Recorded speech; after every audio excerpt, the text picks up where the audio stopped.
Hello दोस्तों, welcome back to Hindi वार्ता साहित्य चैनल में आपका स्वागत है। तो आज हम व्याकरण से संबंधित कुछ महत्वपूर्ण प्रश्नों को डिस्कस करने वाले हैं और ये सभी प्रश्न पीजीटी एग्जाम में पहले पूछे गए क्वेश्चन हैं। तो चलिए जल्दी से वीडियो को शुरू करते हैं। क्वेश्चन है, भाषा विज्ञान की दृष्टि में प्रयत्न लाघव का अर्थ है। ठीक है, तो हमें बताना है कि प्रयत्न लाघव का क्या अर्थ होता है। शीघ्र बोलना, कम समय में अधिक बोलना, बोलने की मितव्ययिता या फिर उच्चारण की सुविधा। तो आपका ऑप्शन डी जो है बिल्कुल सही हो जाएगा, उच्चारण की सुविधा, क्योंकि भाषा विज्ञान की दृष्टि में प्रयत्न लाघव का जो अर्थ होता है वो उच्चारण की सुविधा से होता है। ठीक है, चलिए आगे चलते हैं। आगे है हमारे पास क्वेश्चन है, आधुनिक भारतीय आर्य भाषाओं के उदय के पूर्व आर्य भाषा का कौन सा रूप विद्यमान था। ठीक है, क्वेश्चन क्या पूछा गया है कि आधुनिक भारतीय आर्य भाषाओं के उदय से पहले, ठीक है, पूर्व माने पहले, आर्य भाषा का कौन सा रूप जो था वो विद्यमान होता था। तो आपका ऑप्शन डी जो है ये बिल्कुल सही हो जाएगा। ठीक है, क्योंकि ये जो रूप था आधुनिक भारतीय आर्य भाषाओं के पहले जो रूप था ये क्या था, आपका अपभ्रंश का रूप विद्यमान था। भारतीय आर्य भाषाओं को आपको पता है 3 कालों में विभक्त किया गया है। ठीक है, प्राचीन भारतीय आर्य भाषा है, मध्यकालीन भारतीय आर्य भाषा है और आधुनिक भारतीय आर्य भाषाएं हैं। ठीक है, इनका नीचे विवरण भी दिया गया है। तो चलिए थोड़ा सा इसकी डेफिनेशंस को भी देख लेते हैं, है ना। ये देखिए, ये पीजीटी में पूछे गए क्वेश्चन है, केबीएस पीजीटी में भी पूछा गया है और डाइट पीजीटी में भी ये पूछा गया है। तो चलिए इसको थोड़ा सा हम देखते हैं। देखिए यहाँ पर बताया गया है कि जो आपकी आधुनिक भारतीय आर्य भाषाओं के उदय से पूर्व आर्य भाषा का अपभ्रंश रूप विद्यमान था। भारतीय आर्य भाषाओं को 3 कालों में विभक्त किया गया है। अब ये 3 काल कौन कौन से हैं, तो आपको पता है प्राचीन भारतीय आर्य भाषाएं, मध्यकालीन भारतीय आर्य भाषाएं, आधुनिक भारतीय आर्य भाषाएं हैं। प्राचीन भारतीय आर्य भाषाओं की अगर बात करें तो 1500 ईस्वी पूर्व से ये 500 ईस्वी पूर्व है। ठीक है, इसका जो समय है बहुत बार पूछा जाता है। वैदिक संस्कृत और लौकिक संस्कृत जो है इसके उदाहरण है। ठीक है, मतलब प्राचीन भारतीय आर्य भाषा में आपकी वैदिक संस्कृत, लौकिक संस्कृत आती है। ठीक है ना, वैदिक संस्कृत को आपको पता है छांदस के नाम से भी जाना जाता है। लौकिक संस्कृत में आपके रामायण, महाभारत, है ना, ये सब जो थे वो लिखे गए थे। आगे चलते हैं, मध्यकालीन भारतीय आर्य भाषा की बात करें, इसका जो समय है वो 500 से 1000 ईस्वी पूर्व है। इसके जो उदाहरण है पाली, प्राकृत और अपभ्रंश। ठीक है, मध्य कालीन भारतीय आर्य भाषा में आपका आता है पाली, प्राकृत और अपभ्रंश। ठीक है, पाली को प्रथम प्राकृत कहा जाता है, प्राकृत को द्वितीय प्राकृत कहा जाता है और अपभ्रंश को तृतीय प्राकृत भी कहा जाता है। ठीक है, इसको आप जरूर ध्यान में रखें। आगे है आधुनिक भारतीय आर्य भाषा, इनका जो समय है वो 1000 से अब तक का माना जाता है। इसमें जो आपका आता है हिंदी और हिंदीतर भाषाएं, असमिया, मराठी, गुजराती आदि जो है, मतलब जो हमारी आधुनिक जो हमारी भाषाएं अभी है ना, जैसे हमारी हिंदी है, अंग्रेजी है, आपकी मराठी है, गुजराती है, मतलब जो भी अभी के समय में जो आधुनिक समय में जो बोली जाती हैं वो आपकी सारी आधुनिक भारतीय आर्य भाषाओं से आती हैं। ठीक है, तो चलिए आगे चलते हैं। आगे हमारे पास जो क्वेश्चन आता है कि मुस्लिम शासकों के समय भारत में न्यायालयों की भाषा कौन सी थी। देखिए, मुस्लिम की जब भी बात आती है, मुस्लिम शासकों की जब भी बात आती है, अरबी फारसी। ठीक है, ये इसको एक एज ए ट्रिक भी आप मान सकते हैं कि जब भी आपकी मतलब मुस्लिम शासकों की जब भाषा की बात की जाएगी ना, मतलब न्यायालय में विशेष रूप से जैसे आपकी अदालतें होती हैं उनमें अभी अभी तक भी जो है वो उर्दू का कुछ रूप देखने को आज मतलब इस समय पर भी आपको उर्दू का कुछ रूप जो है वो वहाँ पे देखने को मिलता है आपकी अदालतों में। ठीक है, जैसे हलफनामा हो गया और फिर आपके मतलब इस तरह के मतलब कुछ हैं जैसे ना, तो अभी भी आपको अदालतों में जो है वो उर्दू का कुछ रूप देखने को मिलता है। ठीक है, तो यहाँ पे पूछा है मुस्लिम शासकों के समय में भारत में न्यायालयों की जो भाषा थी वो कौन सी थी, तो अरबी फारसी उस समय थी। और अगर अभी की बात करें तो अभी में जो है वो उर्दू अभी भी चलती है। ठीक है, आपका ऑप्शन डी जो है बिल्कुल सही हो जाएगा। मुस्लिम शासकों के समय भारत में न्यायालयों की भाषा अरबी फारसी थी। उसी प्रकार अंग्रेजों के शासनकाल के समय भारतों, अब देखिए अंग्रेजों के समय की बात आएगी तो आपको पता है अंग्रेजी होगी, है ना। मुस्लिम शासकों की बात आएगी तो अंग्रेजी फारसी होगी। अगर अभी आधुनिक की बात करें तो आपकी उर्दू होगी। ठीक है, उर्दू प्लस हिंदी, ये दोनों ही अभी के समय पर अदालतों में हैं। ठीक है, अब भारत की संपर्क भाषा कौन सी मानी जाती है। देखिए, ये क्वेश्चन जो है केबीएस पीजीटी में पूछा गया है, 2014 में ये क्वेश्चन पूछा गया है आपका। ठीक है, तो भारत की संपर्क भाषा कौन सी होती है, तो आपको पता है हिंदी जो है ये भारत की संपर्क भाषा है। ठीक है, विश्व की संपर्क भाषा की अगर बात करें तो विश्व की जो संपर्क भाषा आती है वो आपकी आती है अंग्रेजी, है ना।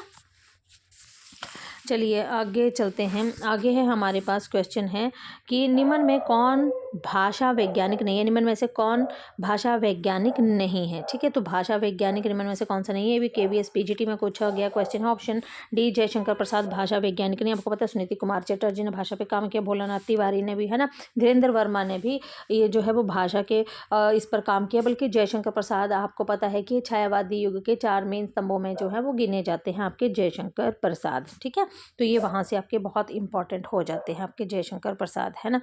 चलिए आगे चलते हैं। आगे है हमारे पास क्वेश्चन है कि भाषा की लघुतम स्वतंत्र एवं सार्थक इकाई को क्या कहते हैं। मतलब ये क्वेश्चन इतना कॉमन है, इतना कंफ्यूजिंग है कि मतलब इसको इसको मैक्सिमम टाइम जो है वो आप ध्वनि या फिर शब्द या फिर वर्ण इसमें कन्फ्यूज़ हो जाते हैं। ठीक है, तो भाषा की लघुतम स्वतंत्र, जब स्वतंत्र की बात आती है और सार्थक की बात आती है तो वो आपका शब्द होता है। ठीक है, यहाँ से सिर्फ एक ही चीज़ होती है कि जब आपका स्वतंत्र और सार्थक साथ में आता है ना, कि भाषा की लघुतम स्वतंत्र एवं सार्थक इकाई। सार्थक क्या होता है? शब्द होता है। सार्थक सार्थक क्या होते हैं? शब्द होते हैं। जब शब्द को मतलब वर्णों को जब हम जोड़ते हैं, पहले ध्वनि निकलती है, ध्वनि से वर्ण बनता है, वर्ण से आपके शब्द बनते हैं। ठीक है, शब्द से जो है वो आपके जो है वाक्य बनना जो है वो शुरू होता है। ठीक है, तो मतलब पहले ध्वनि निकलेगी, फिर वर्ण बनेगा, वर्ण से वर्ण के बाद हमारे शब्द बनते हैं। तो शब्द सार्थक क्या हुआ? जिसका अर्थ होता है, जैसे ना प्लस क। ठीक है, तो ये हमारा क्या नाक बन गया। अगर हम इसके वर्ण की बात करें तो न प्लस क, अगर इसको तोड़ेंगे ना तो ये कुछ भी नहीं है। ठीक है, ये अकेला वर्ण है, तो इसमें सार्थक तो कुछ भी नहीं हुआ। तो सार्थक की जब बात आती है तो वो आपका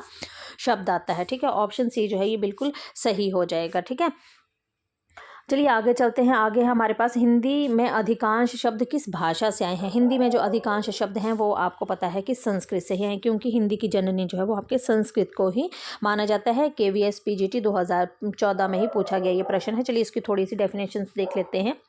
हिंदी में अधिकांश शब्द संस्कृत भाषा से आए हैं, जिसे हम तत्सम शब्द कहते हैं, जबकि फारसी, अंग्रेजी, उर्दू विदेशी भाषा के अंतर्गत आते हैं। ठीक है, आपको पता है तत्सम, तद्भव, देशज, विदेशज, ये रचना, व्युत्पत्ति या बनावट के आधार पर ये 4 तरह के शब्द आपके होते हैं। इसमें एक आपका +5 एक आपका संकर शब्द भी आता है। ठीक है, आपको पता है कि तत्सम शब्द क्या होते हैं? जो मतलब ऐसे शब्द होते हैं जो आते तो संस्कृत से हैं पर उन्हें हिंदी में भी हम उसी रूप में प्रयोग कर लेते हैं। ठीक है, दूसरा आपका आता है तद्भव रूप इनका। ठीक है, तद्भव रूप इनका जो आता है वो आपका तद्भव क्या होते हैं? मतलब भव्य रूप से, जिनको हम हिंदी में सजा के प्रयोग करते हैं। मतलब ऐसे सब शब्द जो आते आपके संस्कृत से हैं पर उनका रूप परिवर्तन करके हम हिंदी में उनको प्रयोग करते हैं, मतलब उनको हिंदी में लगाते हैं। ठीक है, उसके बाद आपके आते हैं देशज शब्द, जो आपके देश में ही उत्पन्न होते हैं, मतलब जिनका जन्म जो है वो देश में ही उत्पन्न हुआ। मतलब मुझे जैसा मैंने जिस शब्द को प्रोनाउंस किया, जैसे मैंने उसका उच्चारण किया, मैंने उसका मतलब जैसे उसको उच्चारण किया मैंने उसको प्रयोग भी वैसे कर लिया। मेरा पेट भर चुका है, मुझे लोटा दे दो, है ना। फिर मैंने बोला कि मतलब जैसे मतलब लोकल लैंग्वेज टाइप जिसको आप बोल सकते हो, है ना, वो आते देशज शब्द। मतलब जैसे देश में उत्पन्न हुए, जैसी ज़रूरत पड़ी वैसा उनको प्रयोग कर लिया। विदेशज शब्द कौन से होते हैं? विदेशज शब्द जिनका जो जन्म होता है वो विदेश में होता है। ठीक है, विदेशों में वो बहुत प्रचलित होते हैं पर हिंदी में उनका प्रचलन, मतलब हिंदी में जो उनका प्रयोग किया जाता है तो वो उसी रूप में कर लिया जाता है। जैसे आपको पता है कि डॉक्टर अंग्रेजी शब्द है। अब जब हम मतलब डॉक्टर को अब हमारे हिंदी में भी उसको क्या बोलते हैं? हम डॉक्टर ही बोलते हैं। ठीक है, उसके बाद आपके मतलब ऐसे बहुत से शब्द जो हैं वो आपके आते हैं, जैसे है ना आपके जैसे और भी अगर आप उदाहरण देखें तो बहुत से आते हैं। ठीक है, उसके बाद आपके विदेशी जो के संकर शब्द भी आपके आते हैं। ठीक है, संकर शब्द कौन से शब्द होते हैं? ऐसे शब्द होते हैं जो आपके मतलब 2 अलग अलग भाषाओं से आते हैं। ठीक है, 2 अलग अलग भाषाओं से आएंगे पर हिंदी में उनका रूप जो है वो एक हो जाता है। ठीक है, यहाँ से मतलब एक अलग भाषा से, जैसे छाया, है ना, और मतलब दार। ठीक है, तो आपको पता है छाया हिंदी का शब्द है, दार आपका फारसी का शब्द है। ठीक है, तो ये क्या हो गया? छाया दार। तो हिंदी में अगर इसका प्रयोग हम करेंगे तो हम इसको एक शब्द बनाकर प्रयोग करेंगे, हम बोलेंगे छाया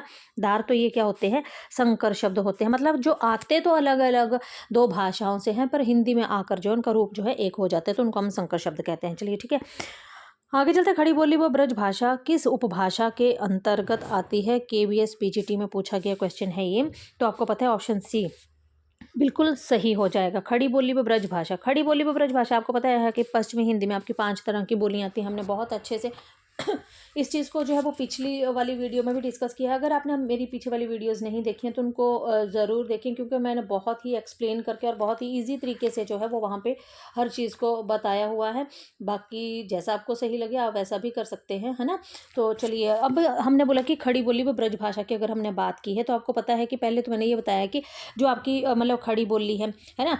पहले तो ये देखिए कि जो खड़ी बोली है आपकी पश्चिमी हिंदी में आती है, ठीक है। पश्चिमी हिंदी में आती है, पहली बात तो ये होगी आपकी पश्चिमी हिंदी में आती है, ठीक है। अपभ्रंश कौन सा है, हमने बोला था शॉर्ट सैनी अपभ्रंश से आपकी पश्चिमी हिंदी का उदय होता है।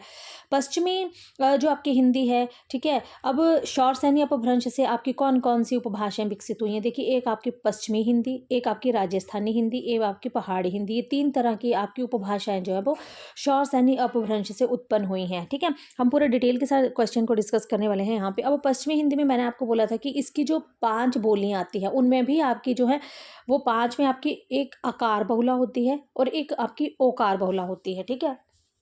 अब आकार बहुला में आपकी जो है वो कौरवी, हरियाणवी या बांगरू, ठीक है, दक्खनी, ठीक है। कौरवी हरियाणवी को आप याद रखिएगा, कौरवी और हरियाणवी आकार बहुला में आती हैं। जबकि ब्रज का बहुत बार पूछा गया है कि ब्रज, पहले तो ये पूछा जाता है कि ब्रज बोली जो है ये किस उपभाषा के अंतर्गत आती है, तो पश्चिमी हिंदी जो है इसका रूप है, ठीक है, उसकी उपभाषा है ये, ठीक है। अब ब्रज बुंदेली कनौजी, ब्रज बुंदेली कनौजी याद कीजिएगा, ब्रज बुंदेली कनौजी, ब्रज बुंदेली कनौजी आपकी ओकार बहुला में है, ठीक है।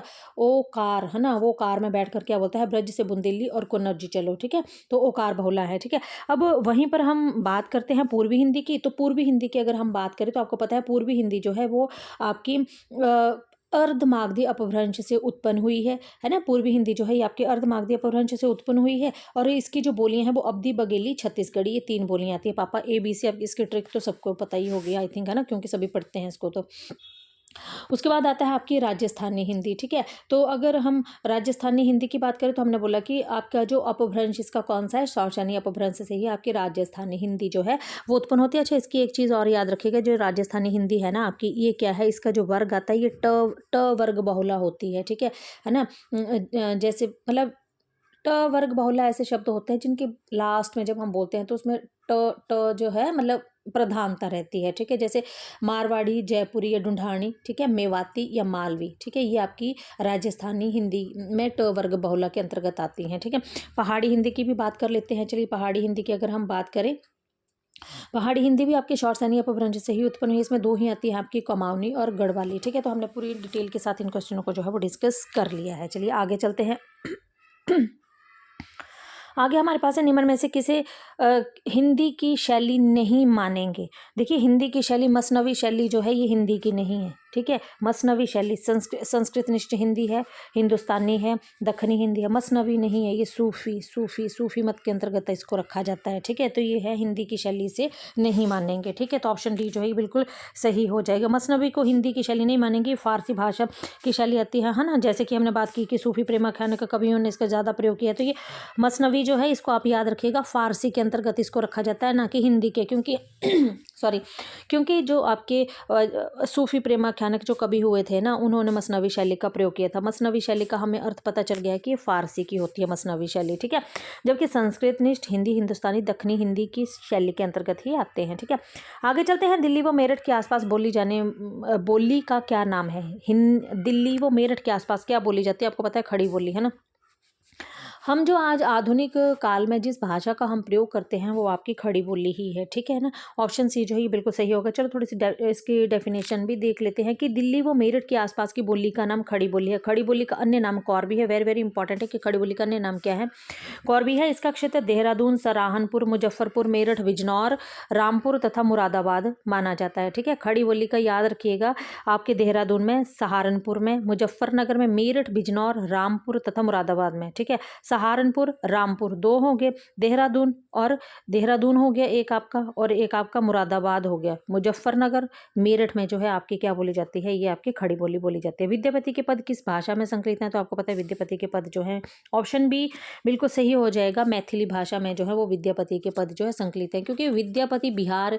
अब विद्यापति की बात करें, चलिए, विद्यापति का जन्म भी आप याद रखिएगा कि विद्यापति का जन्म जो है बिहार के विपसी नामक गाँव में ये रहते थे, वहीं पर इनका जन्म हुआ था। इनके द्वारा जो रचित ग्रंथ थे, पदावली थी, जो इनके कीर्ति का मुख्य आधार है, कीर्तिलता, कीर्ति पताका, है ना। कीर्तिलता और कीर्ति पताका की भाषा जो है दोनों की आपकी अबहट है, ठीक है। तो ये भी आप ज़रूर याद रखिएगा, ठीक है। तो आज हम इतने ही क्वेश्चन को डिस्कस करेंगे। आई होप आपको वीडियो अच्छा लगेगा। अगर वीडियो अच्छा लगे तो प्लीज़ वीडियो को लाइक और चैनल को सब्सक्राइब ज़रूर कीजिएगा। तो मिलते हैं नेक्स्ट वीडियो में, तब तक के लिए धन्यवाद।